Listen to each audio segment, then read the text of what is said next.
Leadership Roundtable. Today, we're going to talk about effective communication. I've got some cool guests with me that are going to have some pretty strong opinions about effective communication. And this all stems from my own theory of getting to real. Getting to real is a communication process in which you tear down the walls that are normally built up around the human ego, and it allows teams to reach maximum success and maximum collaboration because we get to know each other. We get to that real point where the real magic of success happens, and that is where we understand each other, we're communicating effectively, and the tools that we're using are being used at the highest value possible. So I'd like to start off by introducing the guests. Mike Donito is joining us from Staten Island, New York this morning. I'm Mike Donito. I'm a licensed clinical social worker, and I run a mental health program here in the city. Thanks, Mike. Jason Tagg joining us from, I'd like to say beautiful, but it's just cold and snowy here in Clarkson, Michigan. Hey, good morning. Good morning. Good to be here with you guys. Jason Tagg.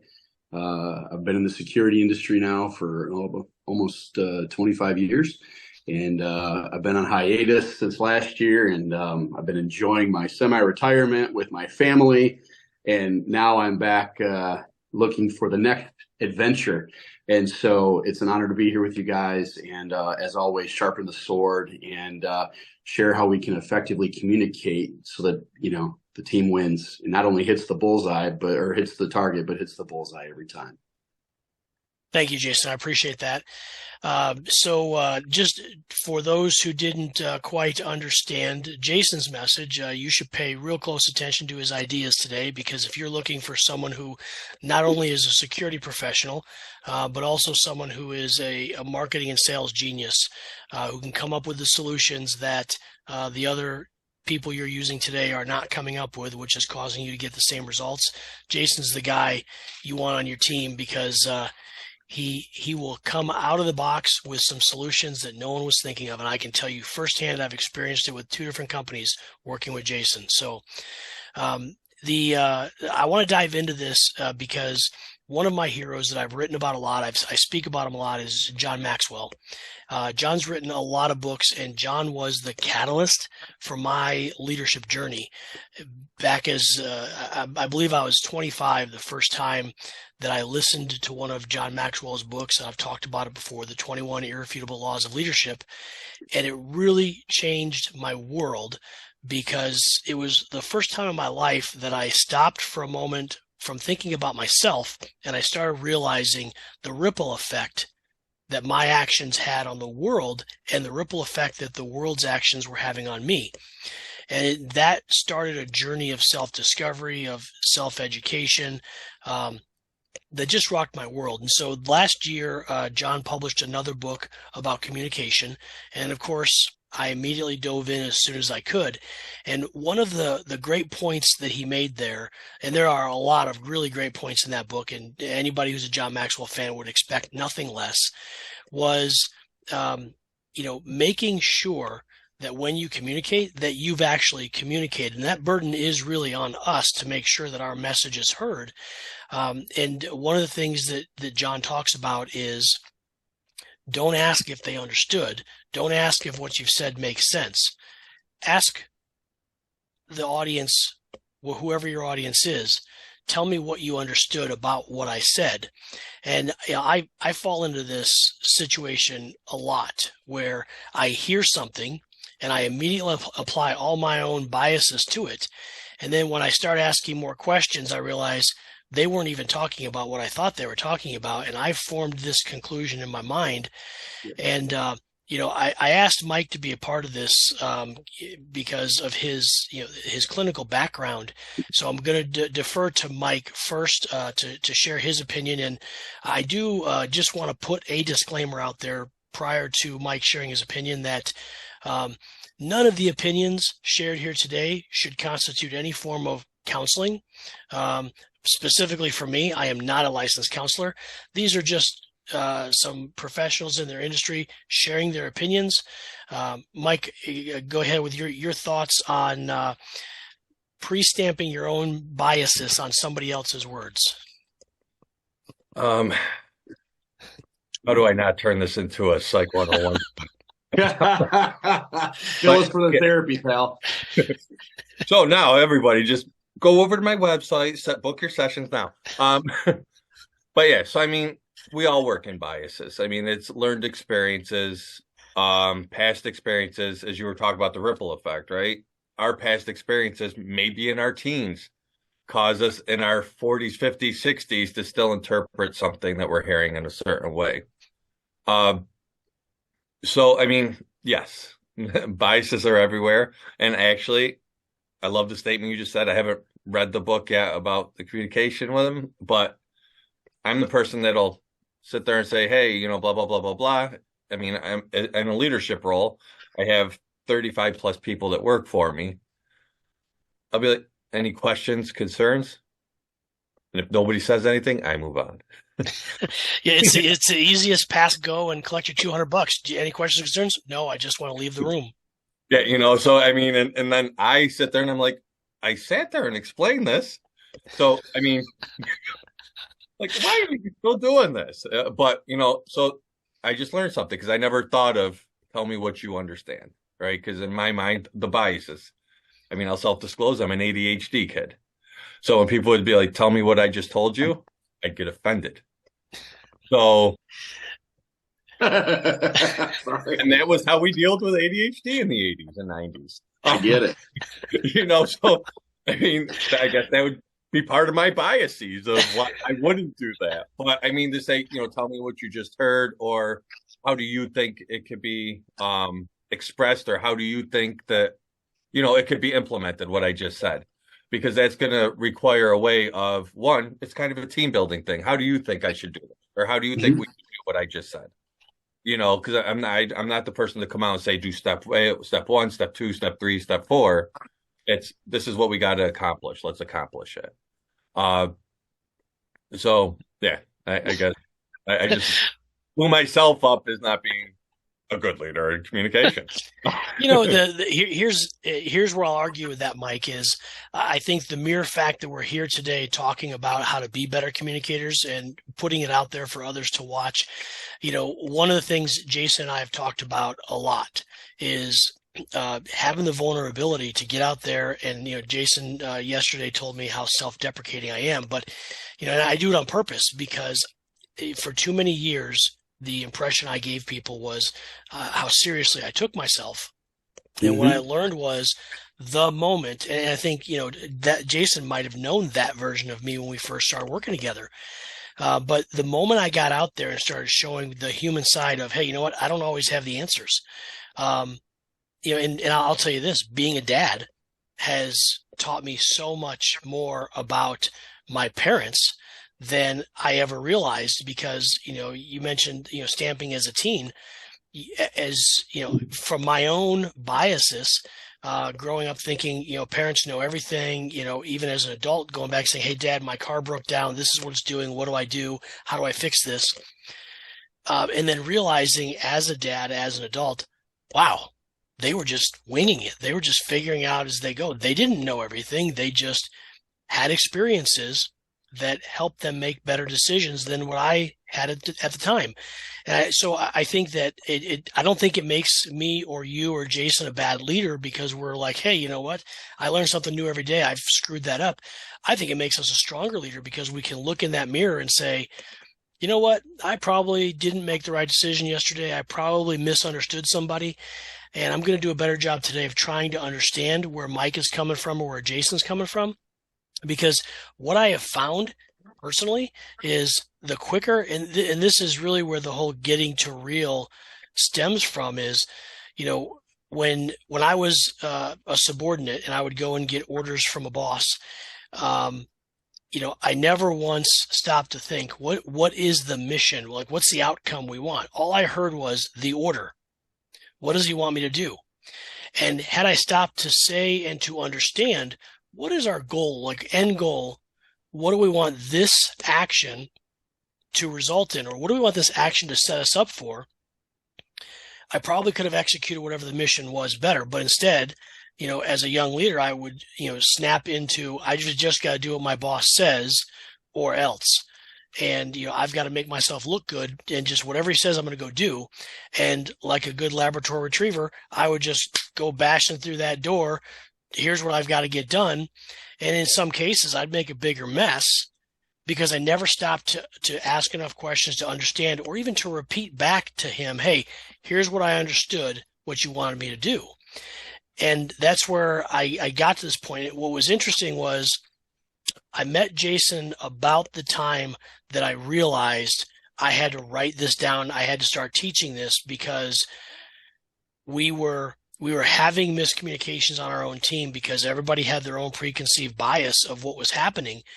And, unfortunately at that time, I had people on my team who immediately thought that if something failed, well, it failed because that guy doesn't like me enough to do a good enough job.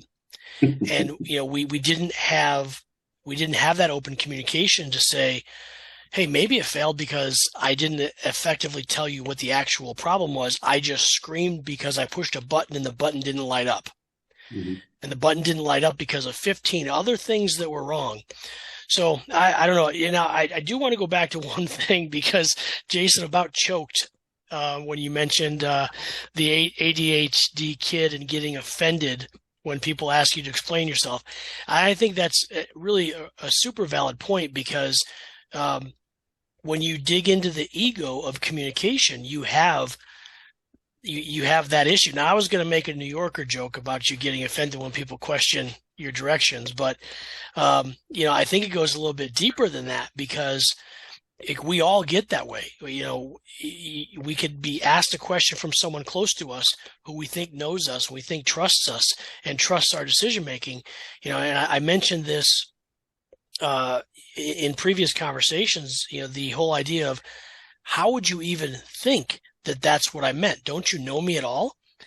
And, and what to me, what you said, Mike, just kind of echoes as truth of, I get offended when I'm questioned to clarify myself, or I say something and I immediately see whatever I just said just pissed Jason off because I can tell by his body language, one of the words that came out of my mouth did not make him happy.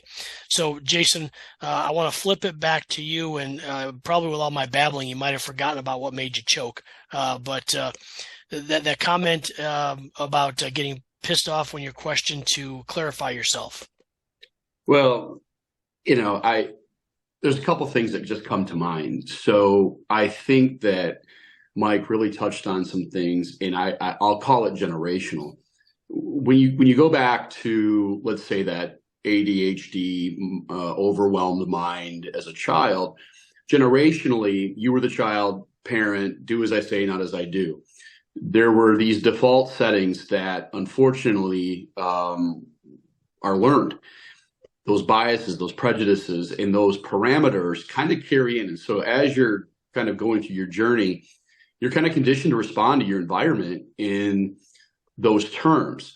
And what happens along that journey is now you're trying to prove yourself outside of that paradigm and really show that you're capable. I liked what you said about, being the Labrador retriever and putting the cape on, going and fetching, look how great I did. And you get caught up in that. And then all of a sudden, you're the doer. And then you come into this leadership role. And you've never really been challenged to see things differently. And I always go back to Stephen Covey's 7 Habits of Highly Effective People. As simplistic as it is, one of the most life-changing pieces of that book, and I think people should revisit it on a fundamental level, is seeking to understand. Seek to understand. Those are the 3 most important words in our adult life, in my opinion, as men, as parents, as professionals, because everybody's journey is a little bit different. And what I think on the other side of learning to seek to understand is you're going to find the beauty in the diversity of thought. When you take and consciously lay your biases aside you can glean information and perspective that I think can be life changing. And that's why I say the people that I've led, it's a two-way street, right? You may be in a leadership role or you might have the title. I think the beauty in all of that is if you're an effective communicator, you lead by influence, not by authority. And when you can listen, and I love the idea from the book you shared, was it John Maxwell? Repeat back to me what I just said. That is very helpful to see where the gaps are, and also learn how individual teammates receive information. Are they nervous? Are they overly eager? Are they, just want to get out of the meeting, like you had mentioned? Yeah, silence is golden is an old term that we used to use. And so that was kind of the get out of jail, pass go, all that kind of stuff. The seeking to understand unlocks a potential in not only the mission, but in the team chemistry, in the team dynamic. One that I think I equate it to capturing lightning in a bottle. What we don't do as leaders sometimes is step back and say, how can we better communicate in one of these meetings that, you have, maybe it's a weekly meeting, whatever, maybe it's your one-on-ones. And I appreciate the predictive indexes and people onboarding and all of their strengths and weaknesses and just how they communicate and receive information. But sometimes you just got to kind of get to the brass tacks of things. What's the best way for us to communicate? Because the project manager is going to receive information differently than the service technician. The salesperson is maybe oblivious to the downstream impact of the amount of information. And although we can make assumptions all day long, this is why I think leaders, this is why I think companies, I think I posted on LinkedIn yesterday, is that your CX really lives in that space between sales and operations. And that's a great example of the transfer of information. So being the internal vendor to your internal customer, but how does your customer receive that information? And so when you step back as a collective group and you discuss communication techniques, that's where bonds are formed. That's where people start to understand, to take the John Doolin or the Jason out of the equation, because again, you may have personality quirks, idiosyncrasies. People think you're too intense. You're self-involved, and you believe that everything that comes out of your mouth is infallible. When we actually start to break down in the barriers, and we remove our biases and our prejudices because of however we received information, good, bad, or indifferent, that to me enables the team and empowers the team to start to seek to understand, and now understand the mission in a completely different way. And because we all know human nature, when we get into these environments, we'd like to think, oh, that person's out for themselves. That person's a sandbagger. We have all these little kind of like The Office, right? Everybody's got their roles and responsibilities. That's where I think those prejudices and biases can impact how you are received as a leader, as a communicator. And what I found is when you step back and just kind of let the air out of the, out of the room and just release the pressure, that kind of candid dialogue is something that as you get that from your team, you can reinforce that, you can adjust, right? Because it's not a one-way street. Like I said, you're learning from each other and you're in this thing together. And the only way you're going to hit that bullseye is being able to understand, seek to understand, but also anticipate what the expectation is, because sometimes not all the people are in the room. And what I find is this overlap of people that are all taking ownership, not only for themselves, they're anticipating from their internal vendors, they're anticipating from their audiences, and in terms of how they transfer information, we make sure it's received well. And I think that all the while, this is how you go from mediocre to a high performing team or an organization. And then lastly, how did that go, right? What was the outcome? Good, bad, or indifferent. If you can take 3 minutes, and it's not a lot of time, take it back to the front of the bus, post-mortem, hey, we did this really well. What do you guys think we didn't do so well? What I found was people taking ownership for things that maybe weren't even in their wheelhouse, but because they saw it, and you create this community within of transparency. The silos go away, the prejudices go away. We all realize that, we're storming the beach, man, and we're in lockstep. Those aren't words. And those are things that have to be repeated. Those are muscles that you have to develop. And that translates into the speed of trust. And to me, when you do that and you take sales and you take operations and that little spot in between, when you align right there, I believe any organization, any team is absolutely 100% unstoppable. And I dare anybody to tell me any differently, because that's how much I believe in the power of effective communication. It builds respect, it builds care, and it builds, most importantly, trust in your team and one another. And now everybody's not in this CYA. Doesn't mean you have to be long-winded or mollycoddle everybody. You find your rhythm and then it's off to the races. And that, to me, it can be done. It takes time, but everybody's got to kind of align in terms of what's the goals, what's the objectives, what's the missions, like you said, John.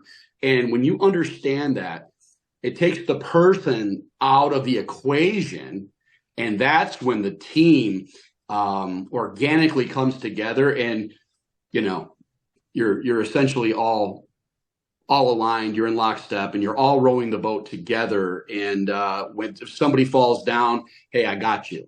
And that's a beautiful thing. So that, to me, is really getting back to seeking to understand.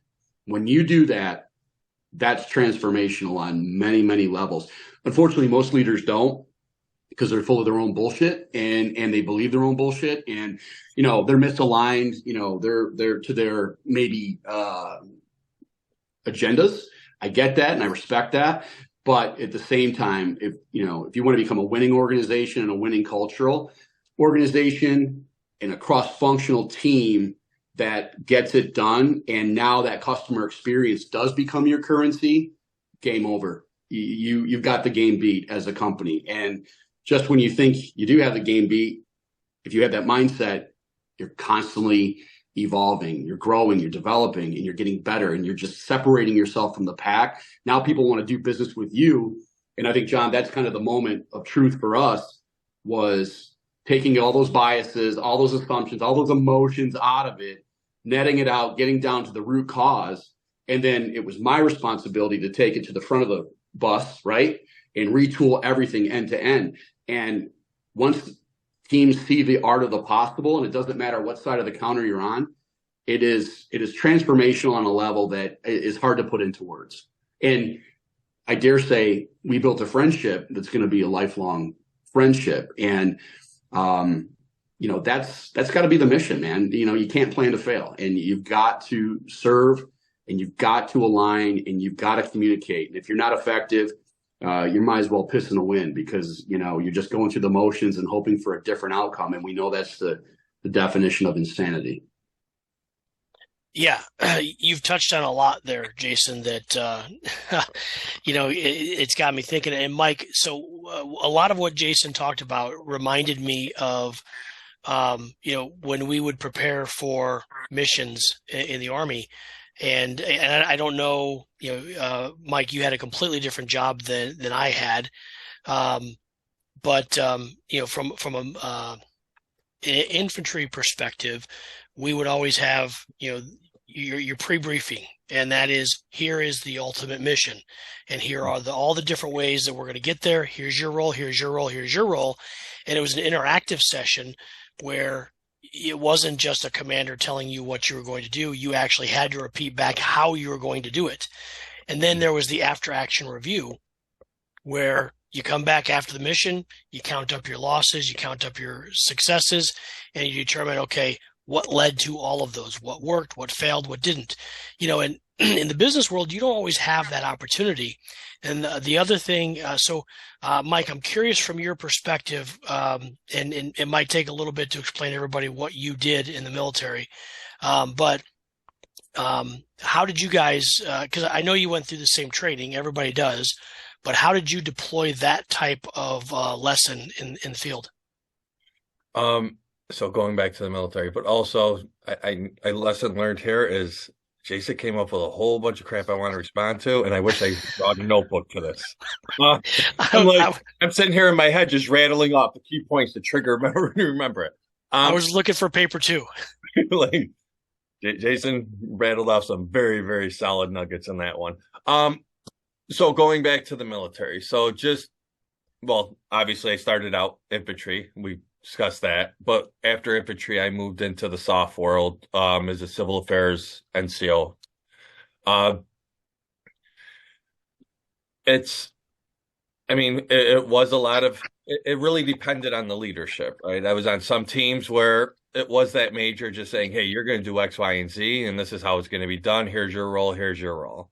And then I've been in some where, like, how are we going to accomplish this mission? Here's our objectives, right? How are we going to get to these objectives to complete the mission? But also, it's important to note that once I made it into SOF, your lowest person was an NCO, right? You didn't have any privates, you didn't have any PFCs, you didn't have any specialists. Everybody was sergeant or higher. So there was already that. Oh, sorry. There was already. It happens. Okay. The tech malfunction I tried to prevent. I was like, you know what? How can I set this up?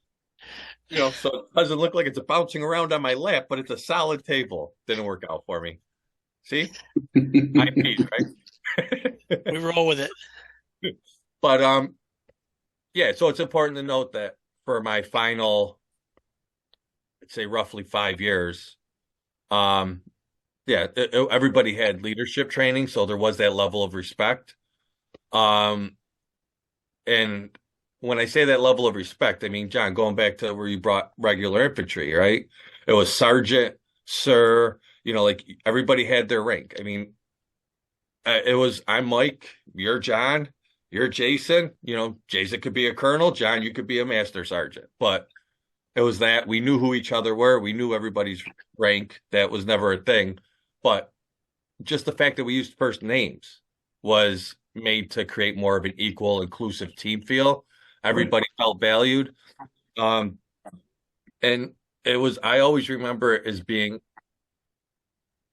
not so much that no idea stupid type of place, but here's where you bounce your ideas off from experience, right? So I'm a staff sergeant with 5 years in, and I'm telling him, hey, I think we should do this. And the master sergeant's going to be like, you know what? This is what it is. He's speaking from 25 years experience, right? Or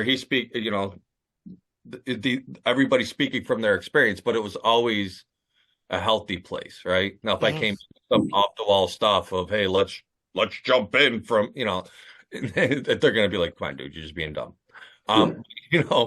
There was always that in the military. But I made it to E4 before I left the infantry. I don't recall having as much say in the infantry. It was more of, you're the team leader. Here's our objectives. Here's how you're going to do it. You're going to flank over here. You're going to lead them over here. So maybe more on the logistics and the supply side, you would have had more say into it than I did as a grunt. Yeah, that's a good point. Your role on the team does make a difference as to where your voice falls in. From a logistics and supply perspective, we were a little more involved with the planning and execution of it because without bullets, food, and clothes, the mission, and for us, we were combat engineers. So if we didn't have things to blow things up with, then it didn't work. Jason, you touched on one other thing, and I think it's important. So while you were talking, about, all the different layers of communication. One of the models that popped out is, of course, another one that the everyday leader doesn't have time for. And that is like, when you think about the process improvement model, when you're dealing specifically with Kaizen events, or in the IT world, when you're trying to make software better, you have all these meetings where you sit down and you talk through every iteration of, if we put this code here, these are all the things it's going to impact. And of course, in that world, you have that knowledge because you know exactly what the code's going to do. Correct. But when you're sitting down and you're talking about building teams, and let's say you're just trying to overcome some real simple office politics BS, you don't have that luxury of being able to map everything out and say, well, if I come in every morning and I say good morning to Jason before I ask him to do something for me, there's a good chance that Jason's going to be nicer to everybody else throughout the rest of the day. But if I walk in and say, hey, Jason, can you get me this, before I even acknowledge the fact that he exists, he woke up this morning, then for the rest of the day, Jason's going to take that out on everybody else. There's so much that a leader just can't take away from that. And, one of the other thing that you brought up that I'm curious of Mike's opinion on was so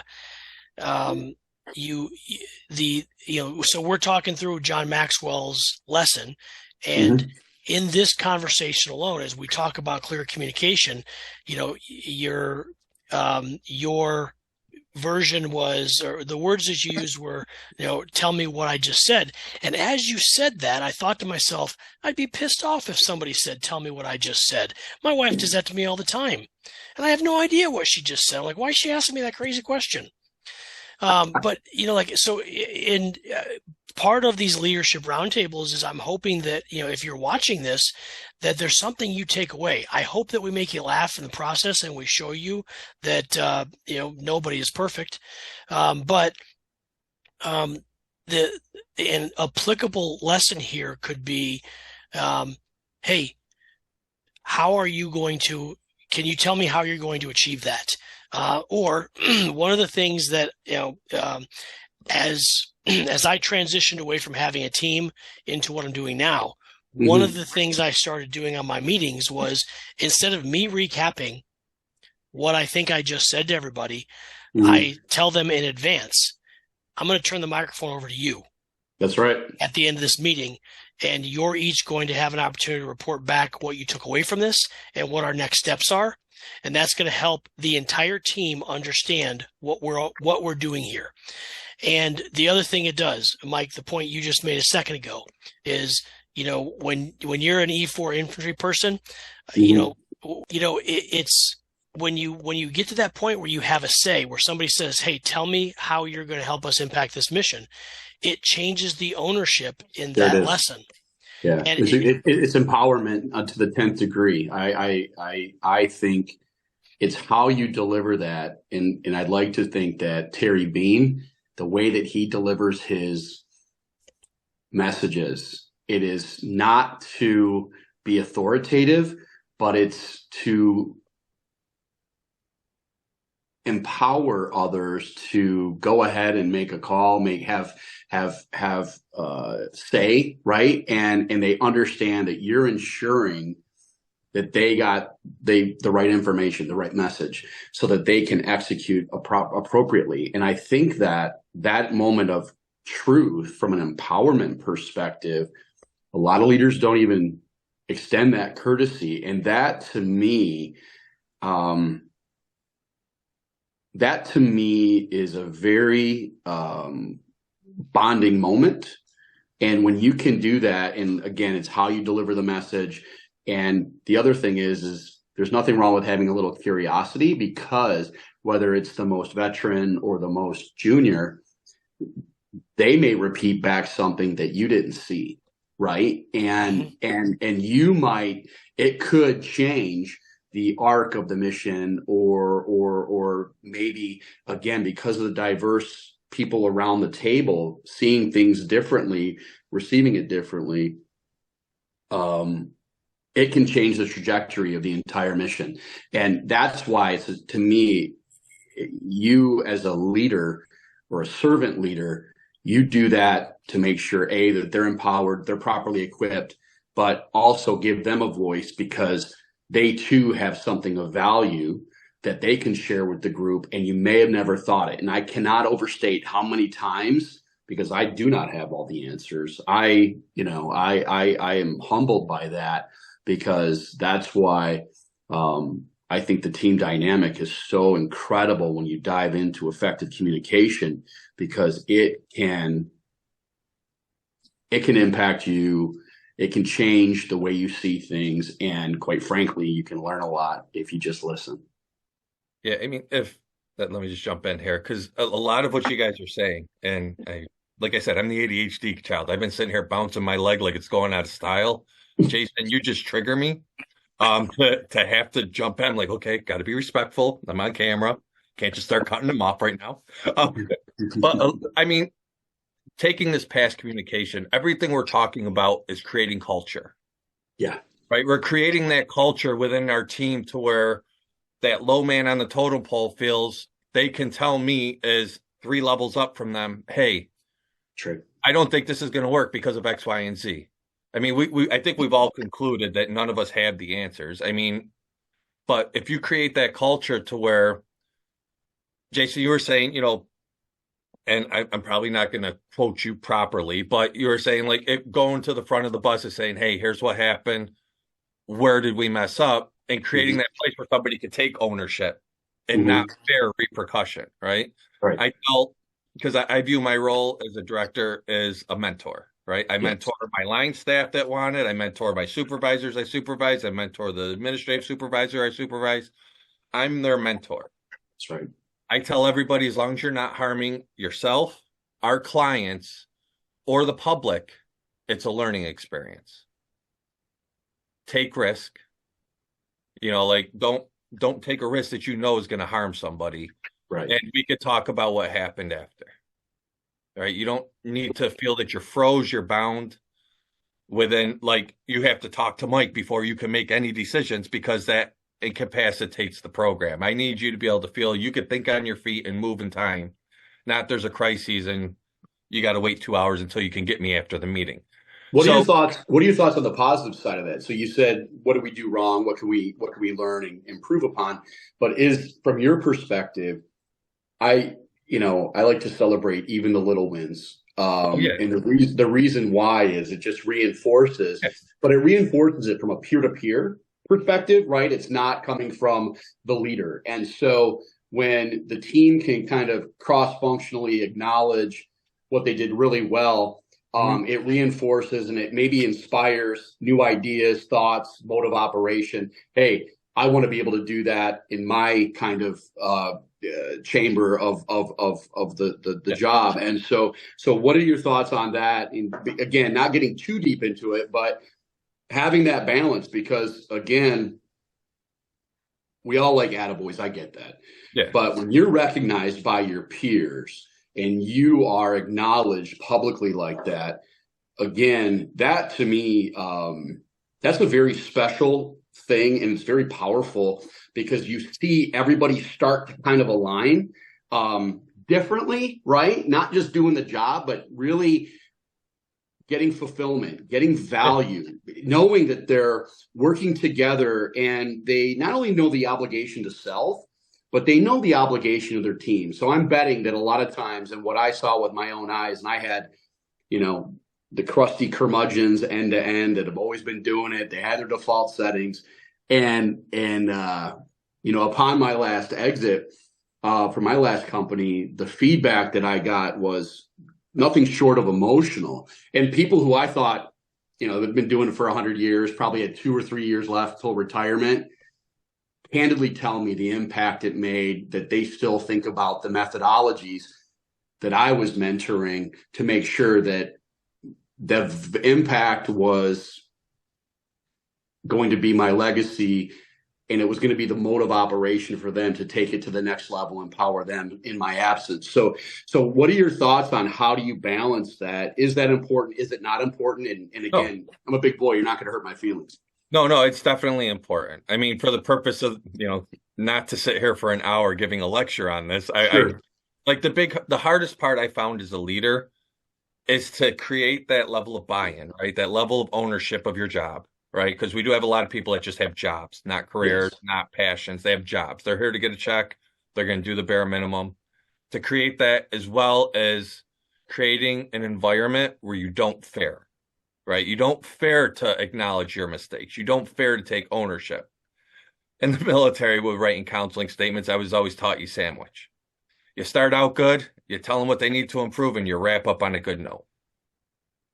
Right? I try to do that in everything. I try to be the one to acknowledge. I'll give you an example. So yesterday, one of my staff hit 23 years in the field of human services, of helping people. Mhm. So proud of it. I caught wind. I reached out and acknowledged. I reached out to my boss and said, hey, so and so reached 23 years. He picked up the phone, gave her a call to congratulate her, sent out an email acknowledging it to the whole program, even areas that didn't even know who this lady was, Right. because of the areas he oversaw. But just acknowledging those little things where we find them is huge. It's huge. It raises morale, even if it's not me, right? If when I was a line person, right, fresh out of college, working as a therapist in the field, to hear that my leadership acknowledged my neighbor for something good they did, okay, they're paying attention to what we're doing. It may not be me. Right. There is that level of acknowledgement, because it's real easy as a leader to come in and say, you're not meeting this metric, you're not meeting that metric, we got to improve this metric, we got to get this taken care of, we got to get that taken care of, the regulators are up our ass, and blah, blah, blah, blah. And me as a line person, it's like, okay, Yep. 45 more minutes. You know what I mean? So at that point, it turns into leadership just, I don't know, adding to, feeding the trees with carbon dioxide. Right. Right. So to create that type of environment, that's why I think really everything we talk about, and I guess the more of these I'll join, John, you'll hear, I'm very much into culture. The leader makes the culture. If you don't have a good culture, you can change everything you want in the world. And guess what, John? Like you were talking about, the red button's not working. Why aren't you fixing the red button when there's these 15 other things, right? Those 15 other things, you could ignore them, and you don't have the culture that anybody's going to own up for them. You keep pressing that button. And what are you going to get? You're going to get nothing. But definitely, you got to have positives, right? Even if we fail, right? We set a metric. Hey, we're going to get X, Y, and Z done in 3 months, right? We wanted a 50% improvement. We got a 20% improvement. I'm going to bring it back. Hey, guys, we didn't meet our metric, but we got that 20%. Mm-hmm. What worked? Where do we need to improve? What didn't work? And I bring it down to the line staff. I'm 3 removed. I haven't been a line staff in probably close to 10 years in my field. I don't know what they're dealing with. I mean, I work in social services. Things change on a daily basis. The pandemic shook our whole world. Right. Right? With how things are done. So the struggles my staff are presenting on the ground, are presented with on the ground, tend not to always filter up to me, because there's 3 layers it's got to get through. Their supervisor might know more, but the supervisor might know a little less. And then by the time it gets to me, there's even less. So when I bring it to a program meeting, in regular meetings with your staff, I mean, I have regular supervisions weekly, team meetings weekly. I try to jump into my supervisors' team meetings on a quarterly basis so I could be just with them. I have program meetings monthly. Having those level of opportunities, but not overdoing it, for them to give me feedback. And trust me, I'm successful when I have staff that'll call me to complain about what I'm doing. Right. I take that as a sense of pride. You feel comfortable that you could call me and be like, Mike, you're doing X, Y, and Z, and this is frustrating us, and it makes me feel you don't care. And allowing me to be transparent, say, hey, this is why we have to do it this way. This is why it came down fast. Yeah. And you have to applaud them for seeking to understand themselves. Mm-hmm. And that, that's the two-way street. I think one of the things that really, and I don't know why this kind of happened by happenstance, but I remember, because of the life safety that I was involved, the solution that we were providing, everything was kind of situational, contextual. Assessments had to be made. it was real-time intervention with video and audio, and you had to make split decisions and really assess things in such a way. And it doesn't always go perfect, right? It sometimes you zig when you could have zagged, but of course hindsight is always 2020. And a customer might have hindsight, and you have to justify the logic in terms of how you got to the end result, whether it was a people, process, or systemic challenge, obstacle, issue. One of the things that we kind of came to adopt on our team, which was really awesome, and it was a little thing that I just kind of put it out as a PSA. We never place blame. We never point fingers. And kind of that old adage, all for one and one for all kind of a thing. And as silly and as rudimentary as that might seem on the surface, the depths of that statement was the catalyst to people coming clean, people seeing a potential threat that might impact the team downstream, or maybe the central station, and hindering how they do the job or how they calibrate, from the onset of a site activation when going live, because every site is different. All the variables are different. No two customers are alike. And the dynamics, not only with the environment, but with the actual customer, right? Some were partners, some were, crusty customers that, saw all the obstacles instead of the opportunities, right? Kind of that victim mentality that you had to navigate. Talking about me. Yeah, thank you. No, I love you. But truly, when we weren't placing blame, the amount of respect that was gained, because I know I've seen leaders single out individuals, threaten individuals, that to me is and maybe in some instances it's necessary given the context, but people really gravitated towards that because they would look out for each other. They would justify, defend, their piece and what they could have done differently. What is it? You point a finger at somebody, you got three pointing back at you. And as silly and simple as that is, and kind of like a playground kind of a rule, man, people are so used to being blamed. People are so used to people finding fault. John, your analogy, walking in like, oh, I need the reports or whatever. And we've all kind of gotten a little soft too, by the way, a little sensitive. And really, when you find that rhythm, the language you speak is different.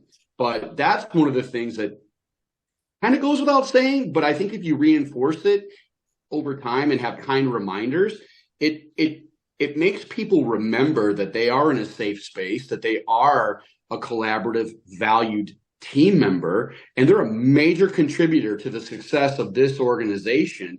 And that's where the transformation of putting the team ahead of self, that's not a leadership statement. That is when you understand the speed of trust, when you have that type of a culture, to Mike's point, and they're not words or vinyl stickers, but they have meaning and depth, and it envelops everything you do end to end.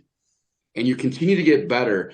I believe what I witnessed, and I had the front row seat and the privilege and the honor to witness, that people stopped just going to the job, like Mike said, or just getting the paycheck. They put the work ahead of the W-2. And when their feet hit the ground, damn it, it had meaning. It had purpose. We weren't just doing a job. We were serving each other. And that is your EX that transforms into your CX, and that's your currency. And that's why people wanted to do business with us, because everybody on that team had equity in that relationship, in that mission, and in that outcome. And we held ourselves accountable to each other. And that is, like I said before, capturing lightning in a bottle. And that is what is so inspiring to any leader. And a lot of leaders don't know how to do it. They don't know how to do it because of the default settings, because of the culture, because of the vanilla guiding principles or the mission statement or intent, true north, whatever you want to call it. They got to understand it. It all starts there. And when you constantly come back to it and you remind the why of what we do as a team and you take pride in it, they'll put the work ahead of the W-2. And the customer will experience that. The team will experience it. And what you'll find is other parts of the company are going to be like, oh, man, they're doing something special. Depending on the culture, that might be a threat, or that might be an infectious, transformation that company is maybe generationally and been in need of. So I don't know. I think that making sure that we don't place blame, and we win together and we lose together, or I should say we win together and we learn together, is a more appropriate way of looking at that. Then I think people inherently go out of their way to protect their teammates downstream, and also help teach upstream. And that's a high performing organization in my book. And I think that's just something that's a privilege and an honor to be a leader, to be a mentor, and to take it very seriously. It's far more than that title. So, Jason, thank you for that. And you said some things there that tied it back into, I'm just going to say this, and you can interpret it how you want. But I think, Mike, you've got the viral clip of this entire conversation. When you said, you can tell I'm successful because the line workers come to me. Yep. That's so powerful. And if you're a leader and you're watching this right now, and you don't have people from all levels of the organization below you coming to you and giving you feedback and not kissing up. As a leader, I never wanted people to tell me what they thought I did well. What I wanted was, tell me when I screwed up. Tell me when I could have done it better. And Mike, I think that right there, you have, that's the essence of amazing and effective communication and leadership. Yes. When you're getting those phone calls, and it's a friendly call because they're calling their friend Mike to say, hey, let's talk about this. That's powerful. Thank you for that. Yes. And, Jason, I think you summarized that as well. So anyway, I just, when I go back to Opus and I make the reels for this, that one is probably going to be the teaser to get people to watch this episode. So John, I don't know if you, because you're here in the Detroit market, Mike, obviously the Detroit Lions are accomplishing something that's, we just don't know how to win here in Detroit from a football perspective. And so we have what they call fanxiety. We've got this fan anxiety because it's like a dream. Don't wake us up. And so, I've never seen, I was in Dick's Sporting Goods yesterday and I saw so many people around the Lions gear. It was incredible. And I just said out loud, I'm like, we don't know how to behave ourselves. And everybody in the group just started laughing. Dan Campbell, love him or hate him, kneecaps, love it. I think it's fantastic. Player coach, right? He was on a call with 97 Won the Ticket. I think it was 2 weeks ago. And, clock management, all that stuff comes down. And it was really that Dallas game that, they made a decision to go down the field, and they were going to go for two.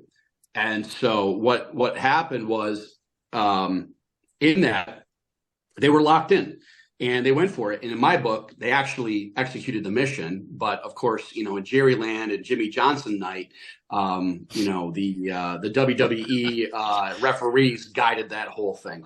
And so they had him on the show. They were trying to understand his mindset. And I love the fact that Dan knew the elephant in the room and everybody was criticizing him. And he eloquently says he still has the receipts. But they called him out on his decision to go for two. And he said, say it. Say what you want to say. We're on the radio. Talk to me as if we're in the room together. When you're on the radio, say it. He wasn't threatening. He wasn't, but he created an environment. Some people thought differently, but in the context of the actual conversation, he said, finally, the broadcaster said, it was Mike Costa was his name.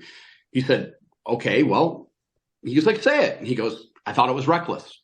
I thought your percentages going for two at that stage were going, were the percentages were very low. And he goes, okay. And then they continued the interview with not any bias, prejudice, defensiveness. It just went on. And I thought that, and I believe in those moments, now, not that the 97.1 Ticket broadcasters were a part of the team, but they were able to say it, and the coach took it because he has what we talk about, John, extreme ownership, right? And it let the air out of the room. Everybody got candid, but it changed the dynamic of the call, and people were looking for something to be explosive, and they continued to go on. And I felt like in that moment, it was very, very clear that they connected. And I think Dan Campbell in that moment, because of his tenacity, his team over self, right? Because the team agreed, not Dan. The team agreed. That was the mission. They were going to execute it. But when the guy was able to be honest on the radio like that, I think it made you like Dan Campbell even more as a leader, because he doesn't pull his punches. He's going to state the truth. He's going to take the criticisms. He'll put the team on his back, and he'll own it, man. And so, God, I sounded like Dan Campbell right there when I said he'll own it, man. You got to drop a man in there every once in a while. And that's why I think we love MCDC, Motor City Dan Campbell, the way that we do, because he represents leadership that I think many of us wish that we had along the way. And I've always said, and this is no disrespect to any of my previous leaders, but be the leader that you always wanted to have, maybe when you were in early, middle, or maybe it was last week. That to me, that type of candid speak, that intimacy, that comfortability, and only secure leaders can handle that. Insecure leaders, that's a whole different conversation for another day. But it's wonderful and refreshing to say, hey, man, shoot me straight. Call me. Not that you're delivering a therapy session and it's whining and bitching and complaining. They may have some issues, but maybe they have a solution. And that was always my golden rule. If you have a criticism or a complaint, you better come with a solution or the suggestion to how we can get better and learn from it. And nobody ever really stepped to me. My leaders never knew this. No one ever stepped to me like that. They knew that if you had a complaint, you had to have a solution. You had to have a meaningful plan or suggestion that we could implement. Otherwise, you're just complaining and you're getting in the way of the team and the progress of your own self and the progress of the team and the company. So I don't know. I love just being open and honest. Some people get caught up in the authority of things. I will tell you that I'm still seeking that balance between the two, because I feel like I've just began, kind of going down this path. And so that, to me, what you said was just profound. So I think I should point out at this point in the conversation that Mike is a Bills fan. You want to talk about Oh, you guys have issues today, don't you? Yeah. So Mike saw the hats and chastised me because I grew up in upstate New York for not staying loyal. But in my defense, I was always Benedict Arnold. We're just Benedict Arnold of football. That's what we have right here. I was always a Giants fan. That's awesome. Yeah, so my dad is also a Bills fan, and he texted me all excited on 2 days ago that he went out to dinner to Texas Roadhouse there in Papillion, Nebraska, and he's like, "Hey, are you watching this game? The Bills are killing the Chiefs." And they were replaying a game from previous in the season, and he was just loving it. And the most painful for me was when the Chiefs lost to the Bengals in the playoffs, and then I went after, of course, then the Super Bowl happened, and it was happy for Matthew Stafford. But we go out to dinner because I think it was March. My daughter loves Texas Roadhouse, and the closest one to us is about an hour away. Right now, they're opening a steakhouse in Auburn Hills, which is not too far from us. But we're sitting there, and what game are they playing? The Bengals versus the Chiefs, and it just hurts. It hurts to watch. I feel like you're wearing Bill's colors though today on the show. I'm wearing America's colors. Oh. Don't kid yourself. So this is what we call in therapy. He's subconsciously repping the Bills right now, but doesn't want to. So he's projecting it on others. There it is. I thank you. Thank you for that clarification. I'll send you the bill, John. Yes. I appreciate that, Mike. So, Mike, I do hope that you join us again. I know I started down this path and my ADHD kicked in. I got all distracted and went somewhere else. But for those watching, I've asked Mike to be a regular on the show. I kind of see myself as a little Adam Carolla and Mike as a Dr. Drew, and maybe we can get a little something going here. I try to use my self-deprecating humor, and Mike will swoop in with the real answer. I hope that there's some chemistry here where we could get something entertaining going that people enjoy watching. So, Mike, I want to thank you for joining. I know 8:00 in the morning on a Saturday is not everybody's favorite time, but with all the kids' events, it's what works best this week. If you're interested in being a guest either on the Leadership Roundtable or on Casual Conversations, just reach out to me. The criteria for Casual Conversations is pretty simple. How are you making the world a better place? What are you out there doing that is changing lives for other people in the better? Leadership Roundtable, I hope people can watch this, walk away knowing that it's okay to not be perfect as long as you're trying to get there, and I hope that we teach a little something. Jason, would you send us out with how can a potential employer find you, and really who are you looking for in that potential employer? What is next for Jason? Oh, wow. That's a great question. Listen, I've adopted a life of service about 3 years ago. And John, you're very familiar with that mission personally and professionally.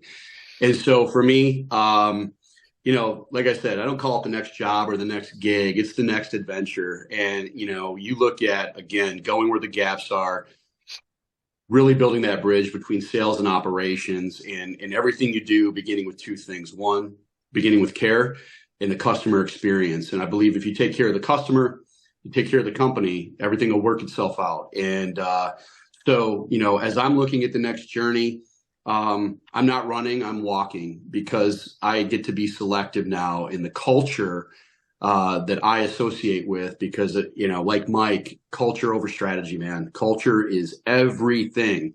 And if you're not putting the customer first, then that's not the world I want to live in, because I believe, that's the mission. That is the mission right there, to enhance the employee experience, continue to improve the customer experience, and build a brand, build a company, build a team, build a culture predicated on servant leadership. And so you can find me on LinkedIn. I'm always sharing my little nuggets of thoughts.